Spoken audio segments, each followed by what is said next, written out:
Hi, I'm Random, and this is Sinking Your Fangs into My Heart by Crimson Knight 14. It's a Dream SMP and Minecraft fanfiction with a rating of teen and up audiences and a category of Gen. The archive warnings are graphic depictions of violence. The additional tags are Vampires, Alternate Universe Vampire, Vampire Phil Watson, Vampire Technoblade, Vampire Tommy Innit, Vampire Wilbur Set, Human Dream, Hurt Dream, Blood Drinking, Kidnapping, Blood, Protective Technoblade, Protective Phil Watson, Angst, Fluffin' Angst, Hurt Comfort, Scared Dream, Nice Dream, Bonding, Mind Control, Blood and Injury, Dream Needs a Hug, Dream Angst, Dream and Technoblade Friendship, Hugs, Angel of Death Phil Watson, Minor Character Death, Hurt Technoblade, Good Parent Phil Watson, Sleepy Boy Zinka's Family, Adoption, Dream Gets a Hug, Adopted Dream. SBA asked if anyone was going to adopt a Dream and didn't wait for an answer. The relationships are Dream and Technoblade, Dream and Philza, Technoblade and Philza, Dream and Tommy Innit, Wilburset and Technoblade and Tommy Innit and Philza, Dream and Wilburset and Technoblade and Tommy Innit and Philza, Dream and Wilburset. Chapter 4. Dream is ours now. When Phil finally finds the room that the human's in, he's met with a heavy iron door, one that the human would have no hope of opening from the inside. As it is, though, Phil makes quick work of the door, not needing a key to unlock it when he can just snap the lock with a single twist. The second that he pushes the door open, Phil hears a low whimper, the sound accompanied by a harsh rattling of chains. Feeling curious about this human who seems to be some kind of prisoner, Phil steps into the room, allowing the human to see him. With a sort of desperation that shocks Phil, the human scrams forward towards him, though the chains make it difficult for him to stand. The human continues, reaching the middle of the room when suddenly there's the loud sound of his chains being pulled taut, and the force of it causes the human to jerk back with a confused, panged sound. Now that he isn't able to get any closer to Phil, the human moves so he's sitting on his knees, his entire body shaking wildly, yet he still tilts his head to the side, baring his neck for Phil in some kind of sick, twisted peace offering. Yet looking down at this human, all Phil can see is a poor, hurt child. Phil knows that this human must be a teenager, maybe even a young adult, but that's nothing compared to the thousands of years that the vampire has been alive, especially when the human looks so small chained up in this dark room. Phil can't stand to keep looking at the trembling human with his throat bared as if he's expecting Phil to attach his fangs to the human's neck at any moment. So he kneels beside the human and carefully reaches out a hand towards him.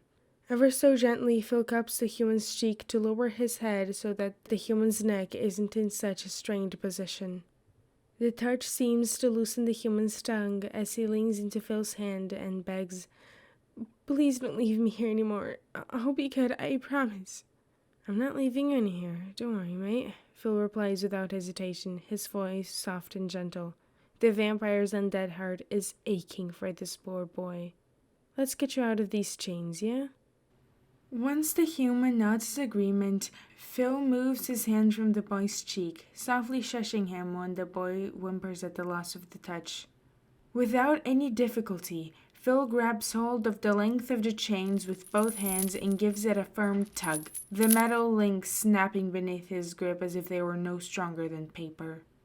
Even though his hands are ever so gentle when he removes the chains from the human's wrist, the boy begins to panic, his breath hitching with terror as he frantically pleads, "I'm sorry, please don't hurt me, I'll be good, don't break me like that too."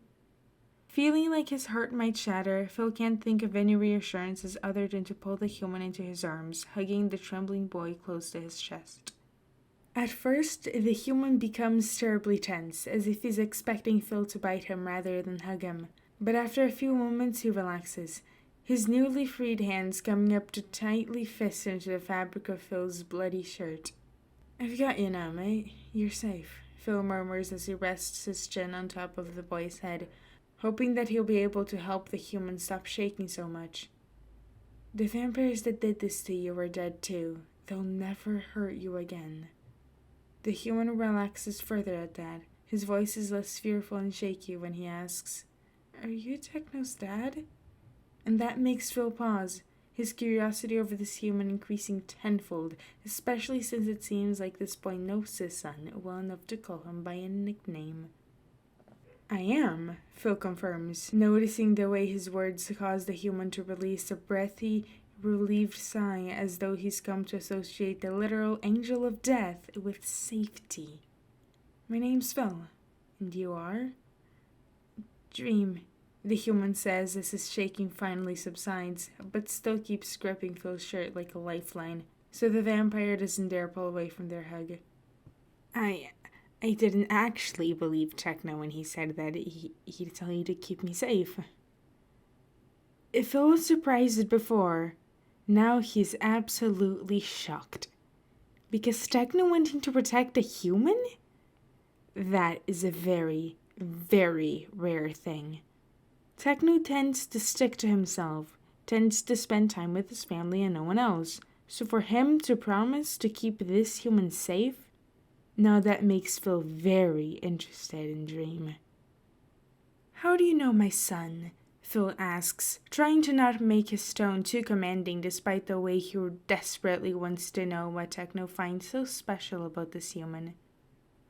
"I'm the one who took care of feeding him," Dream replies without hesitation, and, "Oh, that makes a lot of sense for why Techno was starving now. Someone else had that job at first, but they were too scared to actually feed him properly, so I took over for them instead."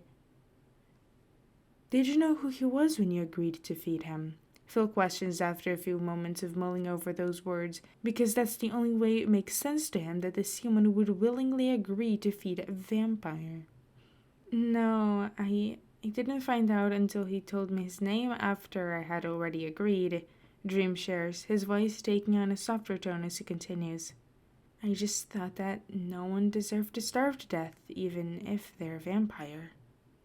Those words cause Phil to hold the human a little closer to his chest, desperately wanting to protect someone so precious, someone so willing to keep his son from starving despite the way Dream has been so clearly hurt by vampires.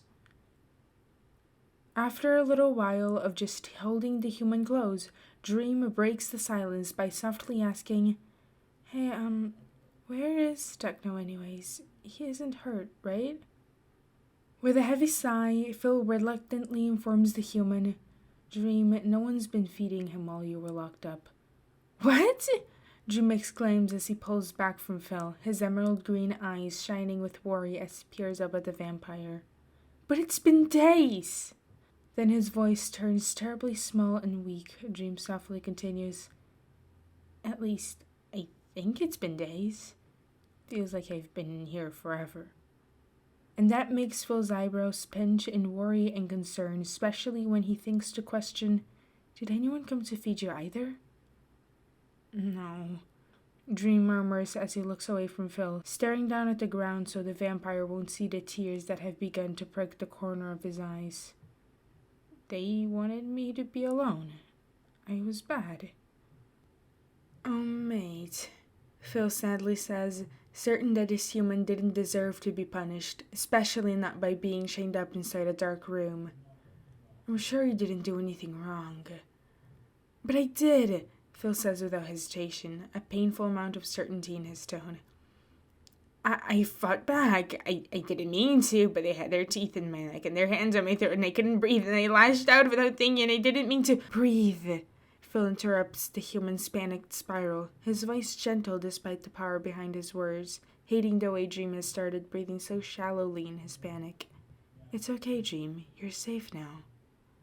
Under the strength of Phil's command, Dream sucks in a harsh breath of air, that shaky breath soon followed by another one, until eventually he's breathing regularly again. "Sorry," Dream whispers, as if there's any need for him to apologize for being afraid, any need for him to apologize for the way he's been hurt by these cruel vampires. Then Dream bares his neck to Phil despite the way he's shaking violently, despite the way every fiber of his being must be telling him not to, the action accompanied by a defeated, I'll be good for you, though, I promise. I won't fight back. I'll know my place. While pulling Dream into a hug once more, anything to stop the kid from showing his neck like that, Phil murmurs in a heartbroken tone, "You're breaking my heart, mate. I'm so sorry they've hurt you so much." Dream doesn't say anything to that, but Phil can feel the way his jaw works open and closed from where the boy's pressed up against his chest, as if the human is entirely at a loss of words in the face of being apologized to. The thought of that making Phil's heart ache for the human even more.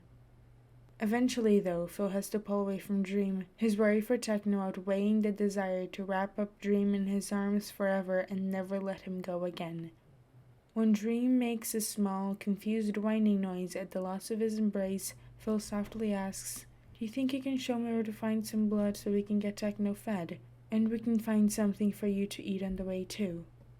All Dream does in response is bare his neck again, the sight of the boy offering up his own blood feeling like a stake through the heart of Phil. "No, Dream, not your blood," Phil says as he gently cups Dream's jaw to lower his chin so that his neck isn't exposed, absolutely hating the confused look the boy gives him. "They've gotta have some supply, right? Some place where they store blood?"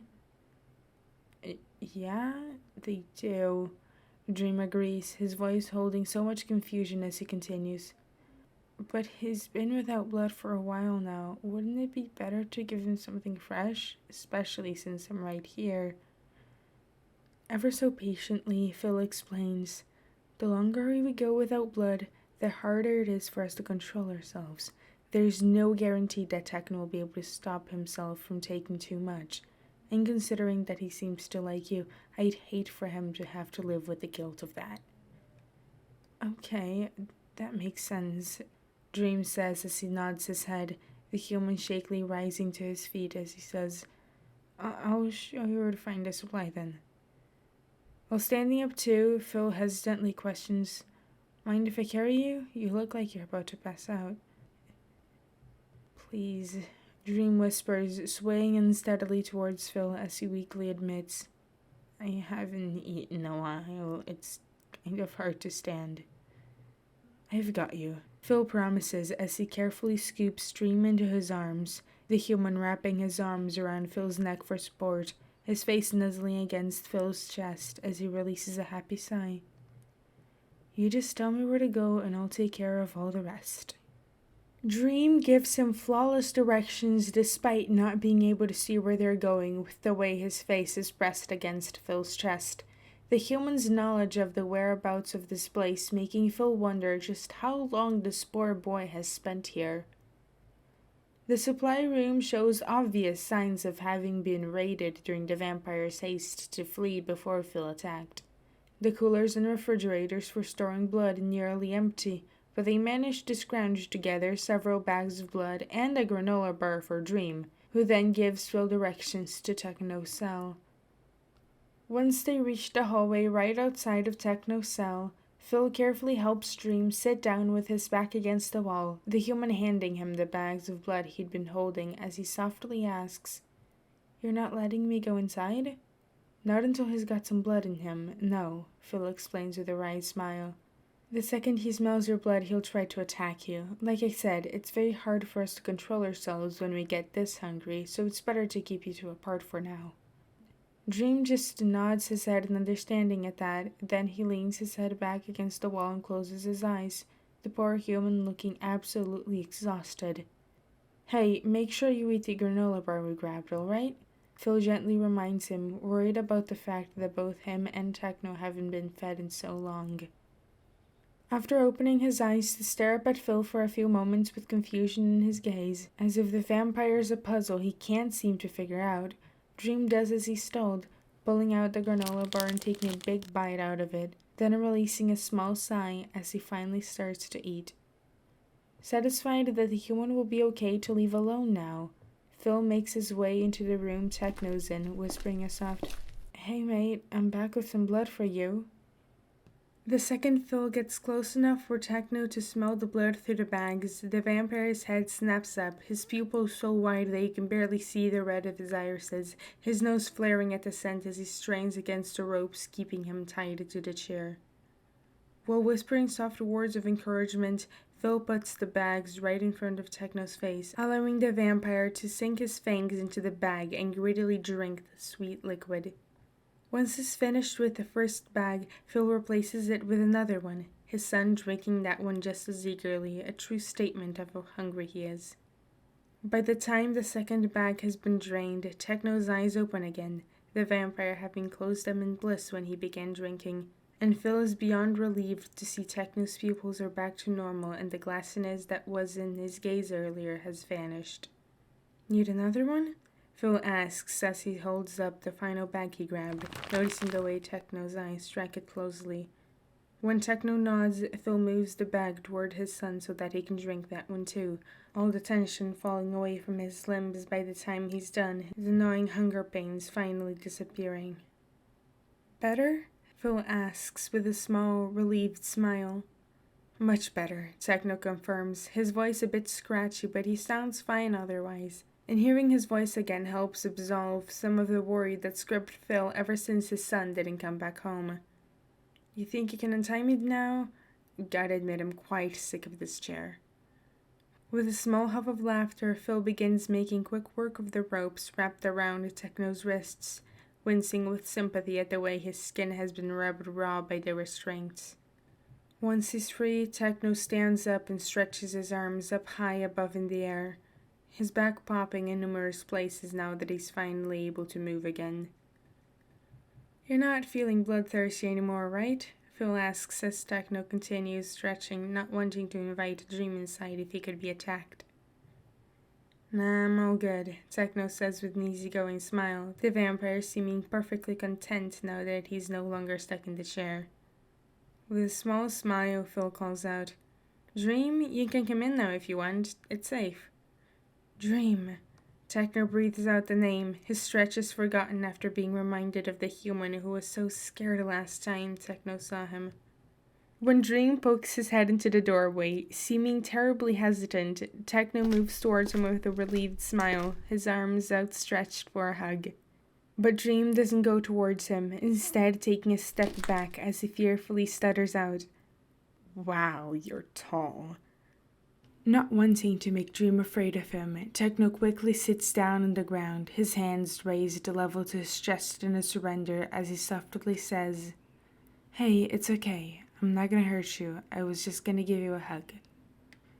For a few moments, Dream just watches Techno, so much confusion and fear in his gaze before he hesitantly asks, A hug? Yeah, man, Techno confirms, once again reaching out his hands in an invitation for a hug. Would you like that? Slowly, Dream nods his head, then the human begins making his way towards Techno, Phil stepping back respectfully when Dream nervously glances at him. When Dream sits right in front of him, Techno carefully pulls him into a hug. For a few moments, Dream is terribly tense in his embrace, but then he slumps against Techno's chest, the human crawling into Techno's lap in an attempt to get closer to the vampire's kind touch. As he continues holding Dream close, Techno rests his chin on top of the human's head and sincerely murmurs, I'm glad you're safe. I got worried when you didn't come back. I'm glad you're okay too, Dream whispers in reply, and those words make Techno smile widely, the vampire holding Dream closer to his chest as he vows to himself to never let anything hurt this human ever again. After a little while longer of watching the two hug with a fond smile on his face, Phil clears his throat to get their attention and softly says, Come on, let's get you boys home. Not wanting to let Dream go quite yet, Techno rises to his feet with Dream still held firmly in his arms, the human squealing at the sudden weightlessness and protesting. Techno, I can walk by myself. Nope, I'm carrying you, Techno replies as he shifts Dream so that the human can wrap his arms around the vampire's neck for extra support. For a few moments, Dream grumbles half-hearted complaints, but then he loosely grips the vampire and buries his face against Techno's chest, slowly relaxing at the steady sway as Techno and his dad begin walking down the hallway and out of these vampires' territory. Once Techno hears Dream's breathing turn slow and he eventually falls asleep, the vampire teasingly asks his dad, "So, have you already adopted him?" "Oh yeah, he's mine now," Phil replies without hesitation, his words causing Techno to snort with laughter. With a smirk, Techno corrects him by saying, "He's ours?" Yes, fine, Dream is ours now," Phil amends with a small smile, that expression turning more fond as he looks at his two boys, one of them so new to the family but certainly a welcome addition. Dream's getting adopted. Dream's getting adopted. Dream's getting adopted. Hell yeah. Also, you know how I said that I try to update every 2 weeks? So, I lied. I'm gonna try to update at least once a month because I have a lot of other stuff to do. And it's not a kind of like right now I have a lot of other stuff to do, just in general I have a lot of other stuff to do. Anyways, I had to re-record some parts of this chapter because Dream and Techno's relationship in this fic is just golden and I love it, and then I'd be reading and I'd just start laughing because it's a good relationship and I like it and it's a nice relationship and I laugh when I'm happy and it makes me happy. So if you want a bloopers, tell me and I'll make one. Maybe. Oh, and if you like these rants that I make at the end, also tell me. And tell me if you don't like them. I want to know what you guys think. So, the art and sound effects used in this video do not belong to me. Credits to the proper creators are down in the description of this video. I also started posting this fic on AO3, so do check that out. You might like it. You can also download it there. Remember to like and subscribe. Thank you for listening. Bye.